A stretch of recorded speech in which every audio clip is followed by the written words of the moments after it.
Welcome to the Stronger Marriage Podcast, where today we are talking how to keep the romance alive when the kids arrive. This is going to be fun.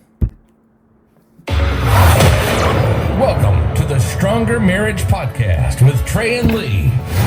On this podcast, you'll hear real topics about real life. They cover everything from married sex to raising kids to loving your spouse so much that you're willing to forgive them for occasionally being the most annoying person in the world. Trey and Lee have raised 4 boys, been married over 30 years, and somehow still really like each other. And now, live from the metropolis of Childress, Texas, a place so flat you can watch your dog run away for 3 days. Here are your hosts for the Stronger Marriage Podcast, Trey and Lee Morgan. Welcome, everybody. Glad you are joining us for the podcast today. We are excited to have you with us. Hey, hello, everybody. Welcome to the Stronger Marriage Podcast with Trey and Lee. We are your hosts. Is that what you want to call us? Hosts, I guess we are hosts. Yes, we're honored you have listened. We got to looking this week. We've started our podcast about a little over a year ago. That's incredible that the time has gone by so quickly. It just seems like we just started. It was February of 2020. We started the podcast. We have had over 300,000 listeners, which is crazy. Yeah. I'm impressed. People just searching different topics and run across our content. That's awesome. It is, and we're honored that you guys are showing up every week. We have a couple of things to throw out, and we're going to get started on this 10 ways to keep the romance alive after the kids arrive. We think this will be fun. Thank you, Pryor, Oklahoma, for an amazing workshop weekend. We had a good crowd, a lot of good couples, lots of good stuff that was done. If you're listening, hopefully you have done your 5 days homework and started on your Wisdom for Your Marriage book, and you and your spouse are in there and going strong. We're going to be in Ellijay, Georgia next weekend. Excited about that. Hope if you're in the Georgia, Tennessee area, you'll come hang out with us. You may be going, hey, that's a 3-hour drive. No big deal, man. Your marriage is worth it. That's right. Just make it a getaway weekend, and we have couples drive so far, yeah. And so fly in. We're glad they're coming, and it's a beautiful area. So yeah, just plan on staying an extra day or so if you can manage that. Yep, Yeah. Alaska in June, getaway weekend in July. We've got details on that on our webpage. In Dallas, yes. That is the big getaway weekend at a hotel. We can only do 100 couples. And that's kind of what that is. We're excited about it. And then if you hadn't heard about the cruise, come go cruise with us. Yes, in January. That sounds like it's really far away, but it'll fly by. We're going to have fun. Yes, I'm excited about that. We are hoping to do an excursion on Cozumel. Can we throw this out there? It's not in stone yet. We haven't got it done yet, but we're hoping to lead an excursion called Salsa and Salsa. Oh, we're not going to lead it. We're going to go, and if people want to join, but I'm certainly not going to teach people how to do that. No, I just meant like we're going to see if anyone wants to go. We're not leading it. So what do you do at Salsa and Salsa? Oh, they're going to teach us how to make salsa, and we'll get to eat it, of course. And then they're going to teach us how to salsa. That ought to be fun. Yeah. Yeah. So with 2 left feet, that ought to be entertaining anyway. That is the truth. We'll do our best. But if I get to eat salsa, I'm there because I love my Tex-Mex and Mexican food. So that'll be a good deal. So we're talking, we've been there. We understand what it's like. It is not easy keeping the romance alive when the kids arrive. Whether it is one child or multiple children, there is just sometimes something that kids just suck the marriage vibes sometimes out of a couple. We used to joke that the biggest intimacy killers in our house when we were married were our 4 children. Just because it's hard with kids to.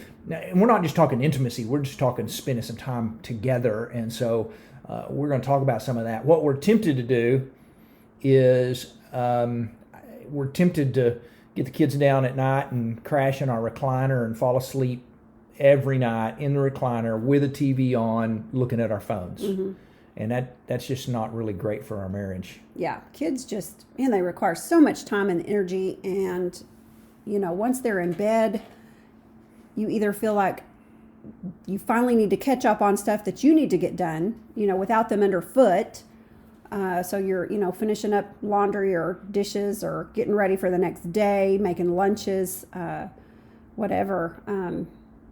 But yeah, we just want to encourage you to kind of guard your schedule, and at least one night a week. Just know, okay, all those chores and everything else, let's push those aside, and let's spend time together. One night a week. We say this a lot, but in case some new folks are listening, we'll throw it out there. There's a little bit of a spike in the divorce rate at about 22 years of marriage.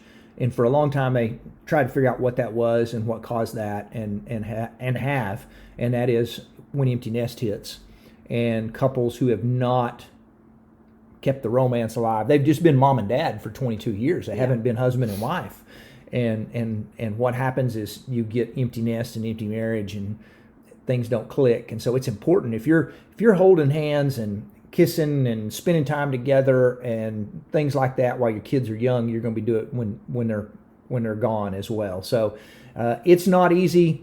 Don't simply lounge around in front of the television after the kids go to bed. Spend some time doing some things together. And by the way, none of these 10 things that we're going to mention require babysitters. That's right. Now, this will require probably getting them in bed, yes. Or if they're teenagers, it may require. But we're talking younger kids. Yeah. It may require, let's go sit on the porch while the kids are, watching TV or whatever it is. So let's kick it off with number 1: how to keep the romance alive when the kids arrive, which would be turn it off to turn it on. Okay, what does that mean? I like this turn it on turn stuff. it on. So basically, just turn off all of your electronic devices. Turn off the TV. Turn off your phone or silence them. Turn off the whatever. Video games. Yeah, video games. Computers. If it's a device, turn it off. Yeah, it's kind of hard to have some quiet time and some visiting time and even some intense or some intimacy time, and your phone is beeping at you nonstop. Yeah, talk about a distraction. Yeah. Because when the phone goes off, you're just tempted immediately to see, who it is. Do I need to answer that? Is this important?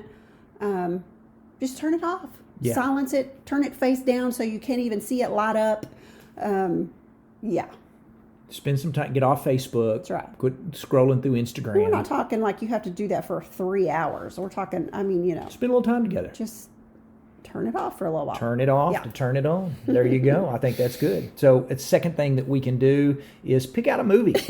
After we just told you to turn off That's the it. TV, Some I would nights it's probably, if we were going to number these, Yes. like really number these, I would probably put this at the bottom of the list. Okie doke. Because you can watch TV when the kids are awake, but it's okay to pick out a movie every once in a while and Binge watch a little show that you're watching. Make sure you're at least snuggling up on the couch together and having some little touch time. Yeah, and I guess the point is don't pick out a movie every time you have the opportunity. Exactly. Do something different. We encourage you to do all 10 of these, at different times.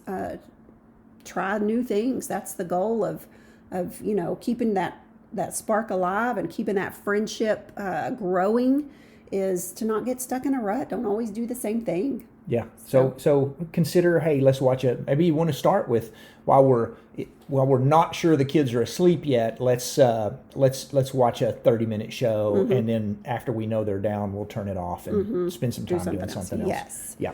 Number 3, spend some time talking. Yes. And this is good. Just talk. And of course, this goes beyond what's going on at work or what's going on in your kids' world, but it's okay to talk about that. It is. You and I spend time talking every day about what's on our calendar this week, what's on our schedule this week, what we got coming on, what do we need to do, what do we. So yes, it's okay to talk about that thing, but that's not the only thing we talk about. No, talk about things that you wouldn't otherwise talk about, like.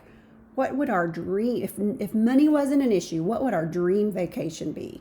Ooh. And then maybe maybe start making a plan of how you can save up for that dream vacation. It might take 20 years, once the kids are grown and gone, but talk about things like that. Yeah.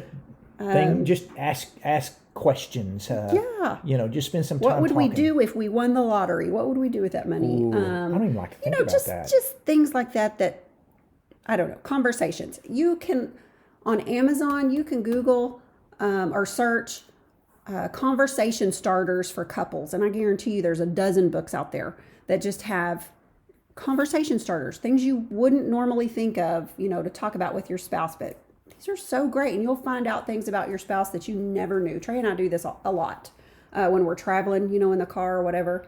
We have 5 questions we ask each other. Everything from things like, did you get in trouble when you were in junior high? What was your favorite class? I asked you the other day, what was your favorite class in high school? What did you like the best?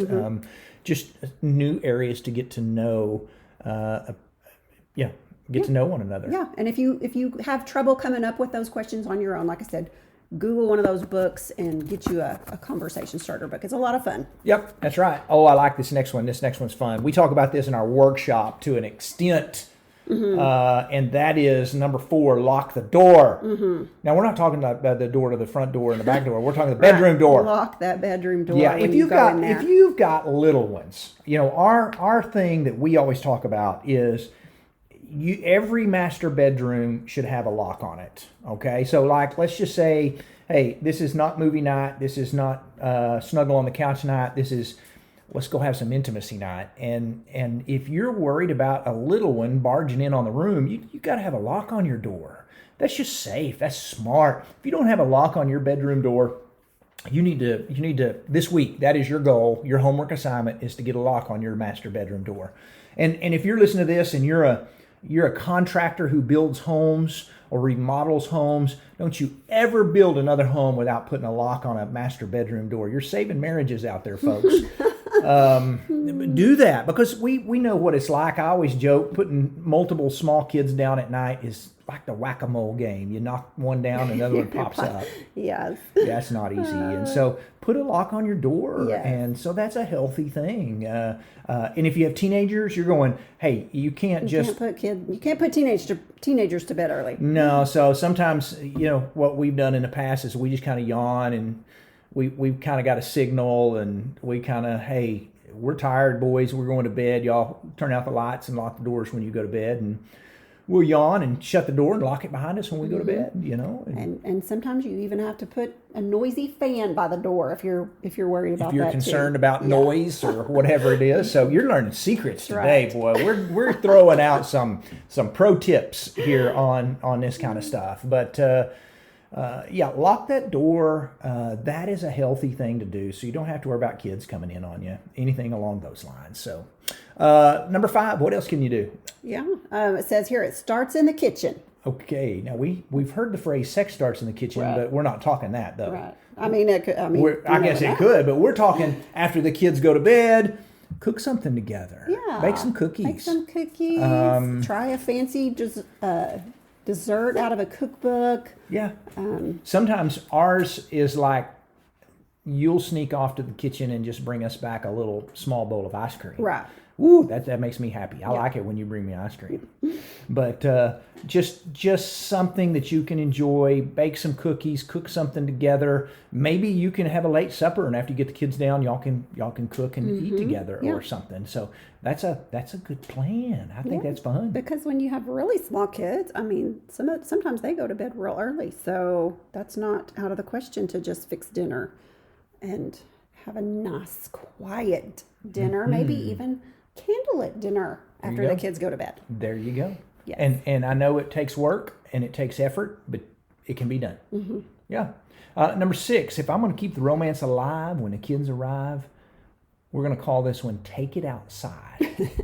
Take it outside. Go outside. Yeah, you can't do this in the winter, but in the summer you can. What are some things we can do outside around the house? We used to have a trampoline. We don't have it set up right now, but we used to have a trampoline, and we'd go lay out on the trampoline and look at the stars, and that was so much fun. It was. Every now and then you could see a shooting star. Yeah. But you could take it outside. You could sit on the back porch and watch the stars or listen to the cars drive by or the coyotes howl. In Texas, we're in Texas, so we have coyotes. So And if the weather's cooler and you've got a fire pit or a chimenea, light that up and sit out around the fire. Maybe you could fix some s'mores or roast marshmallows, or we got these cool little things as gifts from some friends. They're called pie irons. Yep. And you can actually fix like sandwiches or, with meat and stuff. But they learned a trick where you butter your bread and you put it in there and you put fruit pie filling in there. And you smash it all together in these pie irons and put it in your fire, and it makes delicious, like little fried sandwiches, fried pies. Yeah, they're great. That's fun when we were camping, but man, who says you can't do something fun like that when you're home? Yep, that's exactly right. You can do that anytime. So take it outside. Figure out what you can do outside. Go sit outside, sit by the fire, something, and enjoy some time outside. Let's go with another one. Make it a massage night. Yeah, that sounds like fun. You like massages. Yeah. Massages are fun. Yeah, take turns giving one another a massage. A back massage, a foot massage, or a full body massage. And you might want to go ahead and take that one to the bedroom and lock the door. That's exactly right. That'd be a good place to do that. But that's something you could do, and that can get things a little romantic if you want it to, or something along those lines. Now, I like this next one, just because we're big game players, but play a game. Pick out a game. A board game, a card game, a dice game. We've been playing lots of a game called Farkle lately. Scrabble. I don't like Scrabble, I'll be honest. I never win. If you'd let me win every now and then, I'd probably play that more often with you. Sorry. That's all right. It's just fun, and you're thinking. It is. No, and you may be fun. thinking, wait, playing Scrabble isn't romantic. You may be thinking that, but we just hope that spending time together, doing whatever it is, will just spark that romance, and hopefully all of these things will lead to a romantic evening at some point. Yeah, that's exactly right. Just spending time together and having some fun. And so we got two more. What are the last two we got? Where are we? Take a bath together. Take a bath together. Yeah. Hopefully you've got a tub that is big enough for the two of you. Yeah. Or if not, maybe you just need to fix a bubble bath for your wife and go sit in there and visit with her while she takes a bath. Turn out the lights. Yeah, light a couple of candles. Oh, that sounds like fun. Bubble bath. It's good stuff. That sounds like fun. You can actually fit in a bathtub better than you think you can sometimes. Yeah. Yeah. Be romantic. Just be romantic. That's the last one. Just be romantic. Don't assume it's your spouse's job to come up with the romantic ideas for these stay-at-home date nights. Maybe what you could do is take these 10 things that we've mentioned and make 10 little fold up, put it in a glass jar, shake them up, and draw one out and say, hey, this week we're playing a game. This week we're watching a movie. This week we're full body massages or whatever it is. But don't just always think that it's your spouse. And the worst thing you could do is sit there and go, what do you want to do? I don't know. Yes. What do you want to do? And so have a plan. Maybe what you do is one week wife plans it, the next week the husband plans it. But I think that's the key to this whole thing of how to keep the romance alive after the kids arrive is to have a plan. You've got to set that time aside. It's not ever going to just happen if you don't schedule nights like this. True. You've got to schedule them, and you've got to be intentional. Intentionality is a huge thing in marriage. Things just don't just happen. You've got to be intentional about it. So schedule it. Fun stuff. So we've given you 10 fun ways to keep the romance alive when the kids arrive. And I think that is a pretty good start. If you get a chance, you might want to listen to these this week with your spouse, or maybe what you can do is go, I listened to these on the way to work, and you listen to them and tell us what you think. It'd make good conversation. Or we'll put the list on our notes, and maybe you want to print them out and cut them out and draw one out each week. But those would be fun things to do. Yeah. And if we have missed one that you do on a regular basis, we'd love to hear about that. So yeah, I hadn't even thought about that, but that's a good point. Yeah.